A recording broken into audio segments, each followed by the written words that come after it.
Are you a man looking for an intensive program to help you overcome your sexually addictive behaviors? Gateway to Freedom is your answer.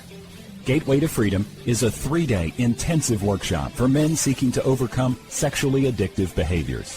Whether married, single, or divorced, Gateway to Freedom will help men regain hope for a new life of purity and real contentment. The workshop is conducted by experts in the field of sexual addiction recovery.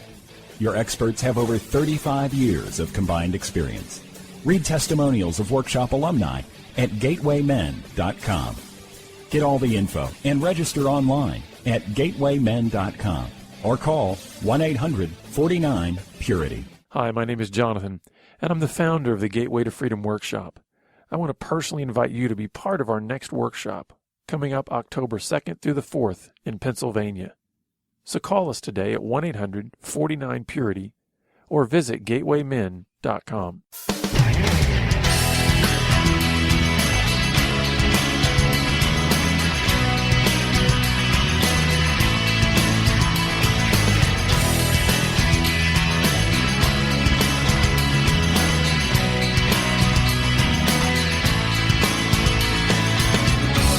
Welcome to Pure Sex Radio, training men, educating women. Are you ready to get real and start living each day in purity? This dynamic program is designed to educate, encourage, and equip listeners with the tools necessary for living a life of sexual purity. Pure Sex Radio brings you the best in mobile talk radio. Listen to real-life struggles, learn how to overcome lust, pornography, and sex addiction, and get serious about purity. Your hosts for Pure Sex Radio are Jonathan Doherty and Stephen Cervantes. Jonathan is the director of Be Broken Ministries and founder of the Gateway to Freedom Workshop for Men.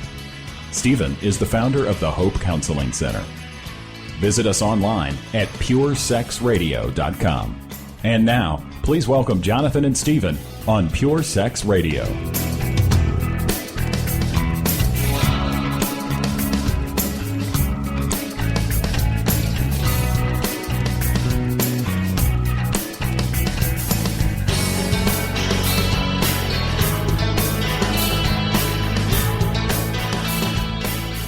Good day, radio listeners. Welcome to this week's edition of the Pure Sex Radio broadcast. We're glad to have you here with us. My name is Jonathan. I'm here with Stephen. Stephen, how are you today? I am blessed. Thank you for asking me.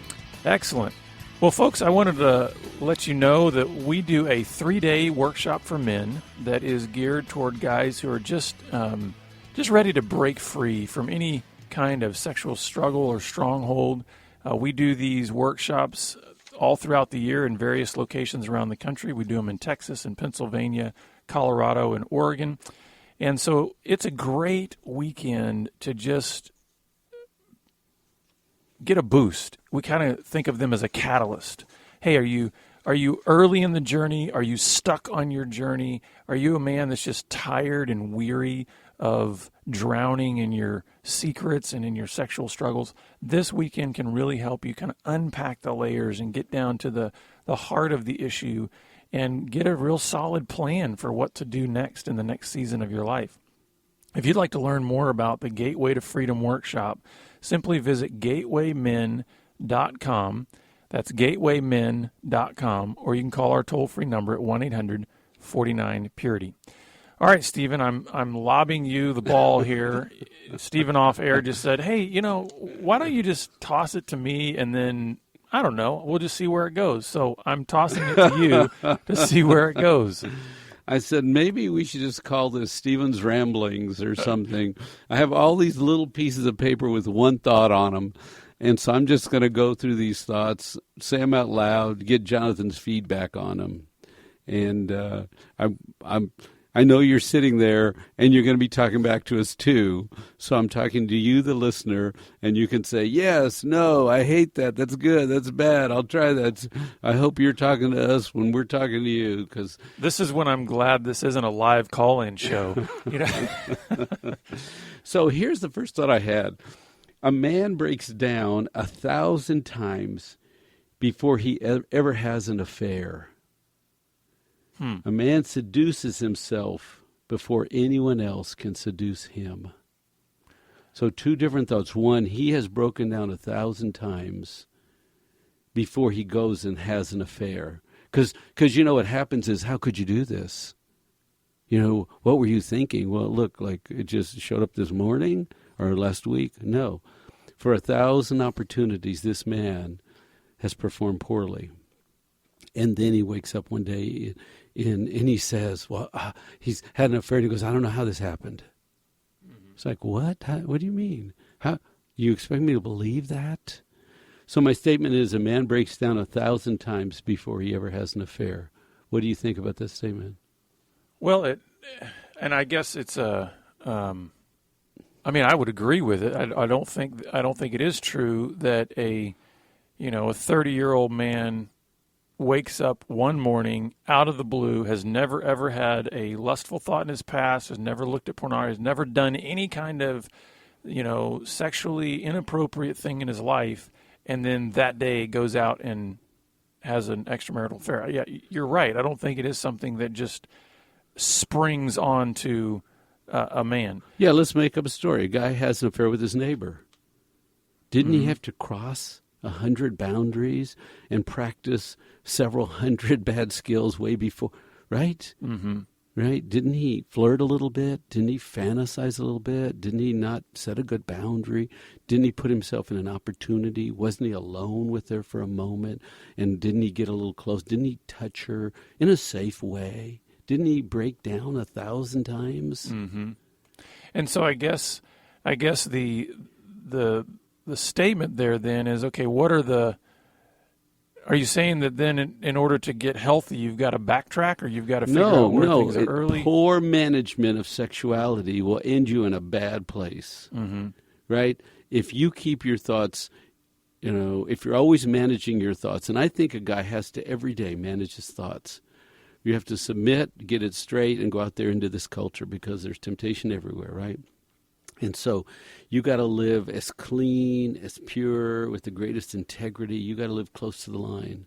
It makes me think of the C.S. Lewis says this in his Mere Christianity. I don't remember the quote exactly, but he basically says that good and evil both grow at compounding interest, meaning... Oh, that's a good thought. The little tiny bit of good that you do today, you don't even know how much of a great victory that is affording you later on. But also the little tiny compromise that you make today, you don't know what kind of great failure that is leading you to down the road. And so 1,000 little bitty slip-ups can result in an affair, right? Not managing yourself well. Watching what you read, watching what you go see, watching the jokes you laugh at, the people you're, right? 1,000 slips have occurred before a man finds himself. And and you know what? And I would flip that around. So that's sort of the sobering or the negative angle. Listen, a guy breaks down 1,000 times before he has an affair. I would say this then on the opposite, on the flip side, and that is a guy wins 1,000 times before he becomes a godly man. He wins 1,000 times. Meaning he's got those, in the same way that you don't wake up today and without any previous history of any kind of sexual barriers being crossed, you go have an affair. In that same way, you don't wake up today without having done anything to grow integrity or anything in your past, and today you are a godly man. No, so he has 1,000 small encounters with God, and then one day he's a strong man with his God. Well, the reason I put it in victories is exactly what you were talking about. Man, we've got to manage our minds every day. Right. Where are we pointing our heads? Where are we pointing our minds? And so that's important. I'm glad you say that. Every day you have to get up. And if you make those little decisions, they grow with compounding interest toward good in the same way they would grow in compounding interest toward evil. I like that. That's a great thought. You sound smart. Oh. Well, I quoted C.S. Lewis. So you read good books. That's good. So my second one sort of fits with it. A man seduces himself first before anyone seduces him. Now, help explain that, because I think I know what you're talking about, but try to unpack that. So I'll put in a real obvious place, right? There's a girl at the bar, right, and he's on a business trip. He has to seduce himself before he starts to flirt with her, and then she responds, and then they go up to the hotel room or something. right? He has to put himself in that environment with alcohol. He has to go over there. He has to be receptive to a flirt, right? Some guys don't look at other women in the eyes. They just don't do it. Well, that's what's required before you pick up a woman, right? You have to look at her and smile and look at her, and she has to look at you, and you have to make a little connection, and then the next thing happens, right? Mm-hmm. So you have to seduce yourself and be willing to be seduced and play with seduction. It's the same principle, right? Before you ever, I mean, you could get drunk one night and go crazy. Okay, I get somehow something really stupid, bizarre happen. But that's not mostly the case, right? Mm-hmm. If you're keeping your mind in the right place and you're not planning seduction, thinking seduction, wanting to be seduced, you're probably not going to be seduced. Well, and I would even broaden out the idea of seduction beyond, a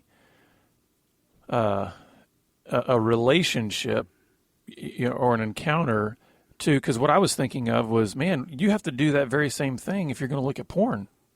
If you're going to be seduced by the temptation of pornography, you have to seduce yourself first. You have to convince yourself, this is a good idea. I think I want to go do that. That's true. That's exactly right, whether it's person or porn. So it's the same principle. Mentally, you put yourself in that frame of, this would be a good direction to go. Yeah, this is going to be good, and this is going to be okay because life is hard, and I work hard, and I'll just a little, and you sort of, in a small way, seduce yourself before you go gorge. So in reality, what you're actually saying is you have to deceive yourself before somebody else can deceive you. That's another way to say it. Yes. But I'm saying it in sexual terms because This is pure sex radio, right? Exactly. You have to seduce yourself before anybody else is capable of seducing you. Mm-hmm. Because if you have your guard up, if you are aware, if you're being, vigilant with protecting your mind, then even if a seduction should come your way, if this is dangerous, and I've been thinking about my wife and my God and my health, and even if a seductive woman comes to you and smiles and looks at you, if there's no room in your program, right? If you haven't allowed yourself to already go there mentally, then you're not going to go there. That's right. You go, hey, this is not good. This is not for me. This is not my. Why are you here? Now your biology will respond. Sure. I mean, we're not bulletproof, and you might get the arousal pop. Wow. But then you go, look, I got a great wife and a great life and a great home and a great relationship with my God, and I'm at peace inside. Why do I want to mess that up? I don't. Move along. And so both of these statements really, man, they've got a lot of emphasis on, man, what's going on in between our ears? Mm-hmm. Because, those 1,000 decisions, well, where do we make our decisions? They happen in our minds, the seducing yourself before anybody else can seduce you. Well, where does that happen? It's a mental thing. So we're getting a theme here of really being important about what we think about. But even from little boys, right? So I'm going to tell you another thought I've been playing with this week. My sexual part says I want to. Hey, you know what? I want to. Mm-hmm. And we've said that probably a million times. I want to. And I thought to myself, what if I start telling my brain, I don't want to? It's like that very thought kind of causing me to shiver. What are you talking about? You don't want to? What do you mean you don't want to? We always want to. It's like a revolt, right? I mean, that's exactly right. The body revolts. The history revolts. It's like I want to. I want to have fun. I want to have pleasure. I want what I want. I want to take some. I want a little bit. I want. Right? And I thought, what if I just said the opposite? How would that be? And so I've been practicing whenever an attractive female arousal, temptation, I say, I don't want to. Mm-hmm. And it's sort of weird because half of me says, are you sure? It's like you go through this contortion. It's such a shift in your mind. Say, I don't want to. I want to. I want to honor my God. I don't want to serve my flesh. I don't want to. Mm-hmm. It's a very foreign thing. What do you think about that? It is, and I, and you're kind of using it in the narrow context right here of our sexuality and the sexual urges and things like that, and so I get it because one of my thoughts when you were saying that was, well, there's a lot of good things to want to, right? I mean, but you're really talking about that part of you that just it has such history, it's such woven into biology. It doesn't have any parameters. And so that's kind of what you're talking about, the want to urge that is just kind of woven into our human nature. Well, and you could use it for a lot of things, Sure, right? yeah. But we're talking about sexuality, and that sort of pops in a male. Do you think that's a true response? Oh, yeah. Beauty causes a biological response. Oh, wow. Mm-hmm. Wow. And then what do you do next is critical. Not that you had the wow, that's not a problem. But what you do next is critical. And so what I'm trying to say is, well, I don't want that. Right? Because there's a line that they use in AA. It goes like, I don't need that. Mm-hmm. I don't need to know. That's what it is. I don't need to. Hey, well, is she tall or short? Or what's her hair like? Hey, I don't need to know that. I don't need to know that. I don't need to know that. Mm-hmm. Because there's curiosity. There's this, it's almost like an innocence, appetite feeding sort of innocence that becomes something more. Well, I don't need to know that. That's another thought. But I tweaked it slightly, and it's not. I wasn't even having the same thought process. Right. I was just saying, I don't want to. I don't want to do those things. And what I think you're touching on here that I think is really important and something that doesn't get talked about a whole lot is, we often talk about how you can, in athletics, you can train your body, right? Well, a lot of times we talk about in academics, you can train your mind. Yes. What you're saying is it possible to train our desires? And that's something that we don't talk about a lot, because you are retraining your desires. You are in essence, when that just natural response happens and you're saying, but wait a second, I have a paradigm from which I want to live my life. I've chosen to live my life according to how God has made me. And if I step across that line, that's not where he wants me to go. So what I want to do is say, I don't want that. That's a desire statement, right? I don't want that. Why? Because my heart truly wants what God wants. So you're saying I'm training my desires to be consistent with what God has called me to and be. it's just like a thought blocking statement. It says, okay, stop the rest of the stuff that goes with it. When I do the 1-2, stop it. But I would say that it's not just a thought stopping statement, because I would say where does it originate from? It's desire, right? Yes. But I'm agreeing with what you're saying. But in that moment, then I have a bunch of options. Right. But if I say I want to go with the 1-2, it's all set, it's entrenched, it's established, it's ritual, right? But when you say I don't want to, it opens up possibility. What do you want to do? What are you going to think? You're going to thank God? You're going to pray? You're going to breathe? What are you going to do? And you know what? That's powerful too, because there's a lot of men out there that truly believe there's no other track that they can take when beauty presents itself. Because they've been, like you said, so entrenched. It's become and also not only that, it is culturally entrenched.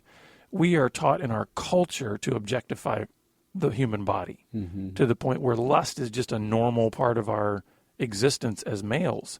And what you're saying is you got options. You've got different options. You don't have to always go in that same old direction that leads to the same old junk that gives you the same old shame and, all of that. And if you think about the earlier statement, what is a little lust? I mean, that's not much, but it's compounding interest, right? And what do 1,000 compounding interest slips result in? Sloppy male behavior, right? Yeah. And so, okay, we're going to shift a little bit here, because a gentleman said to me once, I really struggle in staying too close to my wife under stress. And I thought, wow, that's a very powerful statement. Look, we all get under stress, and what do we do with it? Because we want to go comfort ourselves alone, right? And we talked about earlier in a previous show, a small-hearted man will just go take care of himself alone. He's under stress. He doesn't like the pain and the stress in his body. He feels bad. His self-worth is on the line. Ugly feelings are coming up. He's under stress, so he's going to go take care of himself alone. And so the statement is, I struggle staying close to my wife when I'm under stress. And I think there's a lot, I think, that could be unpacked with this. I think one of the things, I'm kind of drawing on my own history personally, because I can identify with this statement. And I think underlying this, there's a huge fear component. The fear component being somewhere along in this guy's history, whether this was modeled to him, trained in him, or he observed this in others, he learned somewhere along the way that there are certain things, certain weaknesses that are not acceptable to present to others. For instance, this guy's saying, when I'm under stress, I find it hard to stay close to my wife. Well, what is staying close to your wife? That's being open, right? That's being present. That's being vulnerable. That's being honest. That's sharing. And what he's saying is stress is a trigger that moves me away from that. So essentially what he's making a correlation between stress and not being close to his wife. So what he's saying is, I'm afraid of my wife seeing me as a man who can't handle it all, as a man who maybe has weaknesses and can't really handle this amount of work or this schedule or whatever that's stressing him out, this decision. And so he's played it into his mind that that's something that I cannot be present with my wife regarding. I can't let her know that. And I think you could add a lot of different things in here that certain guys say, I can't be close to my wife when, fill in the blank. Right. And so you're saying because she'll see my weakness and I am weak and she'll see weakness, and that's not good. And I think that's that underlying fear element. I don't know how to present that. And I get it. It's fear that causes me to pull away. And here's what I want. Here's what I would like the wives to hear, even if they can't receive it, is it's not you.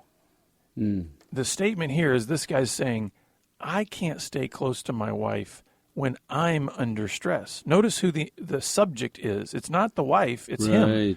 And so a lot of times a wife will hear something like this and she'll be, what's wrong with me? Why can't he come to me? It's not about you. He has a system that is broken down. He's got a system that doesn't know how to process stress in the presence of his wife. So he needs to grow in that area. But it's not something that you can just say, okay, great, now I'm going to start being present with my wife when I feel stressed. No, you got to take those small steps. Yes, and let me think, while you're talking, I would like to roll this out because we've all experienced stress, and for a very long time we've experienced stress, right? When we were 5, we were stressed. When we were 1, we were stressed. When we were 10, we were stressed. When we were 15. And so I think the template for managing stress starts before you ever get married. Oh, yeah. And it starts with you doing something alone, right? So it sort of makes sense later when he says, I get stressed and I pull away from my wife and go be alone. Well, that's the pattern that you've always had, right? Nobody was there. You were alone. You had to comfort yourself. Go to your room and cry. Go to bed. Go watch a movie. Do something. Go to your room and do something to bring yourself comfort. But I think it's a long stretch to say, it's a very healthy growth thing for that guy to go, I'm going to my wife for some comfort. And this is where I think the wives, it's a growth process for them too, because a wife needs to know that if he is willing to admit this to you, that's a huge step.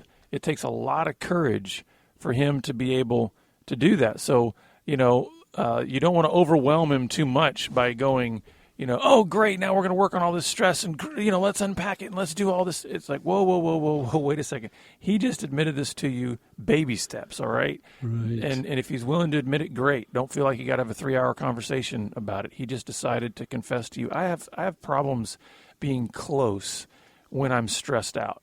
And he can go on a journey of unpacking that. Maybe counseling could help him a little bit to be able to go back to like what you're talking about. Where did that pattern start? That, right? Just saying that, telling her that, owning that, meditating, praying for wisdom on that.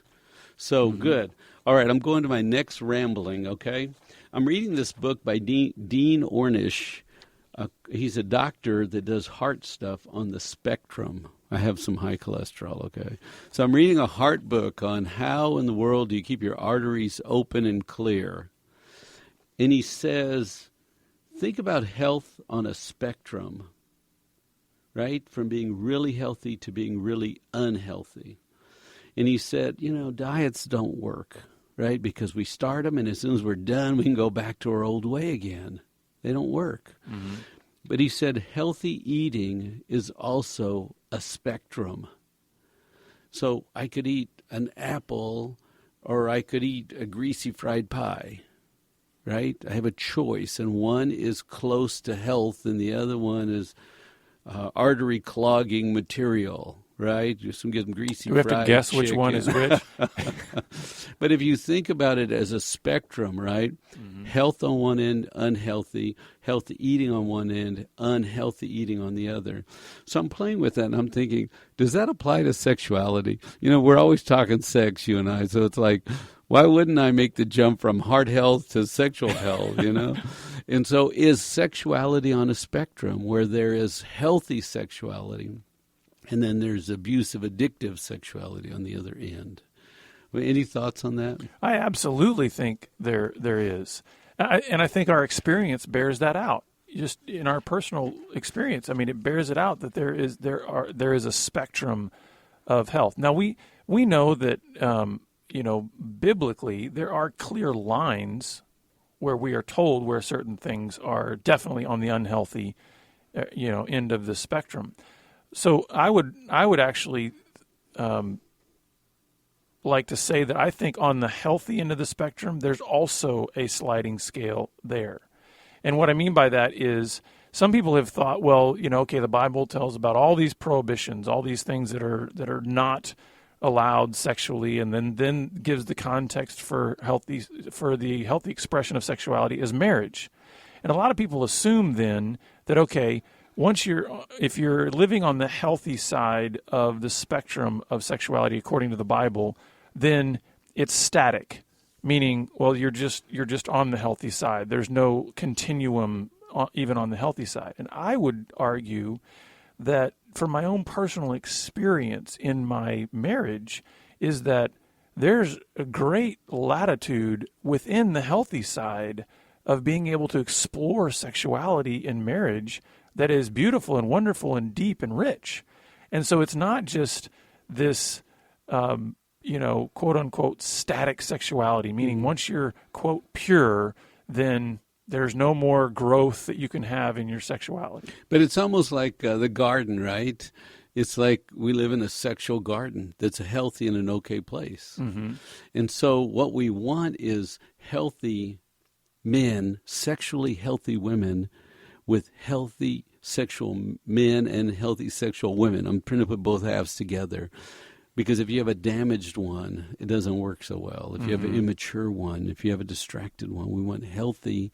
And so that's the goal of all our conversations. How do we have healthy men engaging healthy women sexually and just enjoying the whole garden of sexuality? So a second thought he said, you can tell people your arteries are getting clogged up, you have high cholesterol, you're going to have a heart attack and die. So I could give you the fear of dying talk. And he goes, wow, that works for about 6 months. People get on medicine, they take all this stuff, and they're scared. But after 6 months, they forget the conversation, they forget the fear, and they go back to overeating. And he said, or I could tell you about the joy of living, where you feel different and you have more peace, and it's a little different lifestyle. And here I'm again making the jump. What about the joy of living a healthy sexual life? And I love this because this is one of the things we talk about in our ministry all the time. Is I say it all the time too.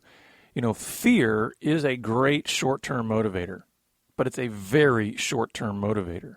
Man, a guy panics because he did something stupid with his sexuality, and he's, he might lose his marriage and lose his family and his job and all these other kind of things. And there's a great fear, and so he's got this motivator of fear that says, "I'm going to get my life straight." And like you said, about 6 months later, well, in our case, about 30 days later, he forgets, The panic is gone and all the routines that are trained in the system rise up again and hijack the man, right? And what we try to then say is kind of what this guy is saying. Hey, what if love was a motivator? What if the idea of, and like this guy's saying, the joy of living, what if you started realizing that when you pursue healthy sexuality, regardless of your circumstance, so regardless of whether your marriage works out or you keep your family or your job or whatever else, if you decided to go on a mission of being the man God made you to be, yes, could there be joy in that? Could that be a motivator worth, the joy of sexual living, the joy of spiritual living, the joy of enjoying your body and physically taking care of yourself, just walking in the design that God has for you, and the freedom and the joy of living in design. Well, folks, we hope this has been an enlightening and encouraging broadcast. If you'd like more help from our ministry, please contact us. We'll give you that information in just a moment. We're glad you've been with us, and we'll see you back here again next week on the Pure Sex Radio broadcast. Pure Sex Radio is paid for by Be Broken Ministries. Visit us online at puresexradio.com.